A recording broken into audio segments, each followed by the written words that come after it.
বিদ্যালয়ের আজকের বার্ষিক ক্রীড়া প্রতিযোগিতার 2019-এর অনুষ্ঠান শুরু হলো। মাননীয় পরিচালক সমিতির সভাপতি তথা আজকের অনুষ্ঠানের সভাপতি তারাশঙ্কর বাবুকে ধন্যবাদ এই পতাকা উত্তোলনের মাধ্যমে অনুষ্ঠানের সূচনা করার জন্য। বিদ্যালয়ের নিজস্ব 4টি house, Vivekananda house, Aurobindo house, এর মধ্যে আমাদের মার্চ পাস্ট অনুষ্ঠান শুরু হচ্ছে।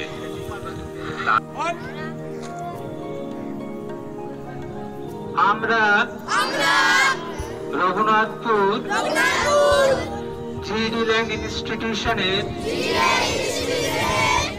সকল প্রতিযোগী এতদ্বারা শপথ গ্রহণ করছি যে এই ক্রীড়া অনুষ্ঠানে সমস্ত নিয়মাবলী মানিয়া প্রকৃত খেলোয়াড় সুলভ মনোভাবের সহিত অংশগ্রহণ করিব। সকলকে ধন্যবাদ।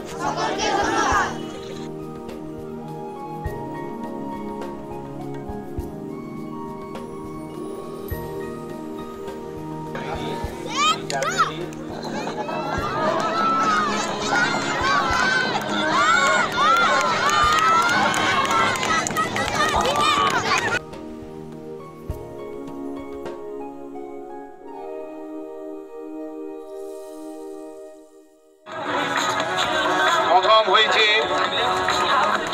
অভয় মিশ্র, দ্বিতীয় সৌভিক দত্ত, তৃতীয় সায়ন মাঝি।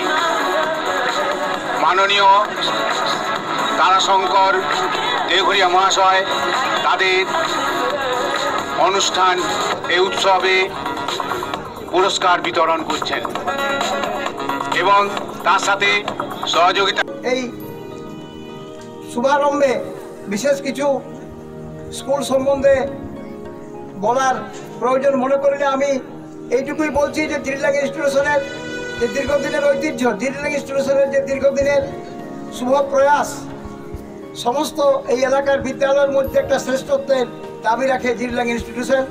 তার জন্য শিক্ষক মহাশয়দের সর্বতভাবে তারা নিজেদের নিয়োজিত করেছেন এবং আমাদের যে স্পোর্টস জিডি ল্যাং ইনস্টিটিউশনের প্রতি বছর হয় সেটাও কিন্তু খুব গৌরবের সঙ্গে সেটা অনুষ্ঠিত হয়। আমি ব্যক্তিগতভাবে এবং সভাপতি হিসাবে তার জন্য আমি নিজেকে খুব গর্বিত অনুভব করি। আমি সবাইকে ছাত্র শিক্ষক অভিভাবক প্রত্যেকের কাছে একটা দৃষ্টান্ত। মাননীয় অশোক বাবুকে ধন্যবাদ। মাননীয় অশোক বাবু দিচ্ছেন তাকে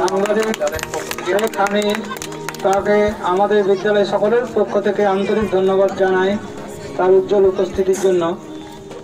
এবং আমাদের যারা ছাত্ররা আছো অনেকেই চেনো ক্রীড়া প্রতিযোগিতা এবং আমাদের দীর্ঘ ঐতিহ্যবাহী জিডি ল্যাং ইনস্টিটিউশনের যে নিজস্ব গ্রাউন্ড, এটা এটিএম গ্রাউন্ড।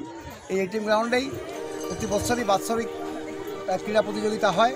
দুদিন বাছাই পর্ব এবং তারপর আজকে ফাইনাল। তো স্যার এই তো একমাত্র তো আমাদের রঘুনাথপুরে মাঠ বলতে তো একটা এই এটিএম গ্রাউন্ড, আর তো মাঠ এখন কোথাও নেই। তো সেক্ষেত্রে মাঠের যে হাল, যে অবস্থা, সে ওটা নিয়ে কী ভাবছেন? আপনি ঠিকই বলেছেন। মাঠের রঘুনাথপুর মহকুমার মধ্যে এই মাঠ সবথেকে শ্রেষ্ঠত্বের দাবি রাখে, কিন্তু মাঠের কিছু সংস্কারের প্রয়োজন এবং আমরা পরিচালন সমিতি এই ব্যাপারে অনেক আলোচনা করেছি। আমরা সিদ্ধান্ত নিয়েছি যে আমরা এই ব্যাপারে এক মিনি স্টেডিয়াম এই মাঠে যাতে গঠন করা যায়, তার জন্য আমরা উপযুক্ত কর্তৃপক্ষের সঙ্গে, বিশেষ করে এইটা যুব দপ্তরের মাধ্যমে এই কাজটা হয়, আমরা যুব দপ্তরের সঙ্গে যোগাযোগ করি। আর এখানে যেটুকু জানি আমি, শ্রমিক মেলা থেকে আরম্ভ করে বাচ্চাদের খেলা থেকে সব কিছু অনুষ্ঠিত হয়, সেই হিসাবে মাঠের চারিদিক কিন্তু ময়লাতে ভর্তি। সেই ব্যাপারে কি বলছেন আপনি? আমার সামনে আমার ময়লার ব্যাপারটা তো পরিষ্কার একটা রেগুলার ইন্টারভেলে হয়েই থাকে, প্রায় প্রতিদিন না হলেও একটু সময় বাদ মানে রেগুলার ইন্টারভেলে হয়। কিন্তু আমার কাউন্সিলর সাহেব এখানে আছেন 13 নম্বরের, আমি তাকে অনুরোধ করব যে মাঠের পরিষ্কার পরিচ্ছন্নতার ব্যাপারে দৃষ্টি দেওয়ার জন্য, স্পেশালি একটু দেখার জন্য। পৌরসভাকেও আমরা অনুরোধ করব। স্যার আপনার নাম? আমার নাম তারাশঙ্কর দেগরিয়া, আমি জিল্লাং ইনস্টিটিউশনের পরিচালন কমিটির সভাপতি। ধন্যবাদ স্যার আপনাকে। কাগজপত্রের যে নিয়মকানুন যা করছে এরা, তারা অনেক ভালো সিস্টেমে চলছে আর কি খেলাগুলো। তবে একটা জিনিসই দেখলাম যে মেয়েদের পার্টিসিপেট একটু কম আছে। এবার আমি দেখলাম মেয়েদের পার্টিসিপেটটা যদি থাকতো তাহলে আরও ভালো হতো। এখনকার দিনে মেয়েরা পার্টিসিপেট করছে না। আগে আমাদের সময়ে, আমি যেটা 14-15 বছর আগের কথা বলছি, আমার 14 বছর হলো রিটায়ার, তখন কিন্তু মেয়েদের পার্টিসিপেটটা ছিল। এখন নেই, এটাই আমি মাস্টারমশাইকে বললাম যে পরের বার থেকে যদি তাদেরকেও ঢুকানো যায় আরও অ্যাক্টিভিটিটা বাড়বে আর কি। স্যার ভালো হচ্ছে। রঘুনাথপুরের পক্ষে একটা মাত্র মাঠ, সেই মাঠের উন্নয়নের ব্যাপারে কিছু বলছেন? উন্নয়নের ব্যাপারে মানে মাঠটাকে একটু কাজে লাগাতে হবে। আমি চাইবো হেডমাস্টারমশাইকে বলতে পারবো, অন্যান্য যারা ক্রীড়া শিক্ষক আছে, যে স্কুলে যেগুলো আমাদের হাউস সিস্টেম খেলাগুলো চলছে, ফুটবল, ক্রিকেট বা আদার্স খেলাগুলো, একটু মাঝে মাঝে যদি গ্রাউন্ডে খেলাগুলো চালানো যায় তাহলে গ্রাউন্ডটাও ভালো থাকে এবং সব দিক দিয়ে ঠিকই হয়।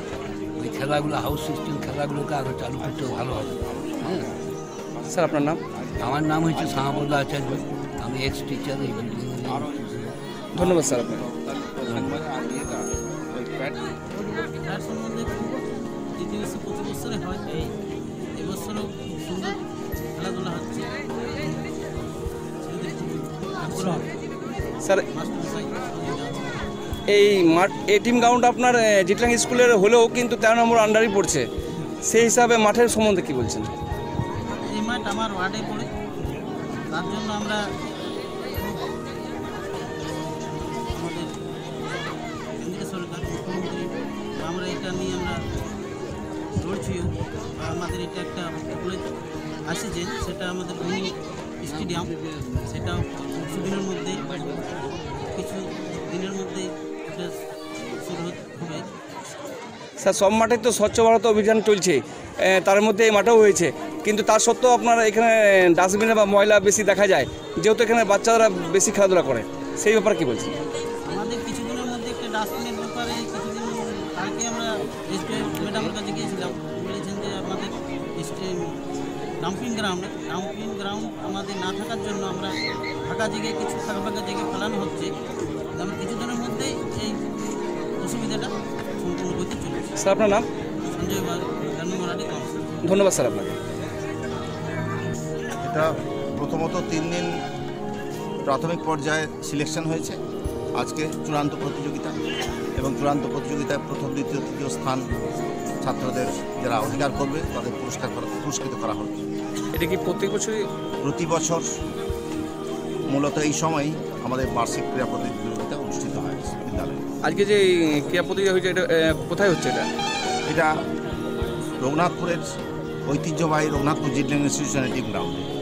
তো স্যার এই গ্রাউন্ড তো যেটুকু জানি আমরা জিটল্যাংয়ের, তো সেই হিসাবে তো এই মাঠে তো অনেক কিছু ধরনের খেলা বা অনেক অনুষ্ঠান হয়ে থাকে, সেখানে এই মাঠের নিয়ে চিন্তা ভাবনা কী করেছেন? হ্যাঁ, এটা একটা আমাদের সমস্যা বটে। ইতিপূর্বে মাঠ যেভাবে সুরক্ষিত ছিল, বর্তমানে সেই জায়গায় আমরা সেই সুরক্ষা মাঠে দিতে পারিনি।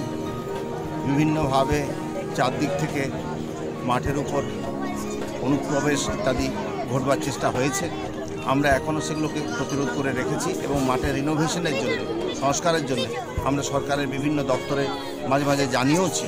আশা করি ভবিষ্যতে একটা সদর্থক সাড়া তাদের কাছ থেকে পাবো এবং মাঠ আবার সেই আগের জায়গায়, যে সবুজ, একদম সবুজে আস্তরণ, ছেলেদের অবাধে খেলাধুলা করার সুযোগ সেটা পাবে, এটা আমরা প্রত্যাশা করি। স্যার আপনার নাম? আমার নাম দেবাশিস সরকেল, প্রধান শিক্ষক রঘুনাথপুর জিটলাং ইনস্টিটিউশন। ধন্যবাদ স্যার। নমস্কার।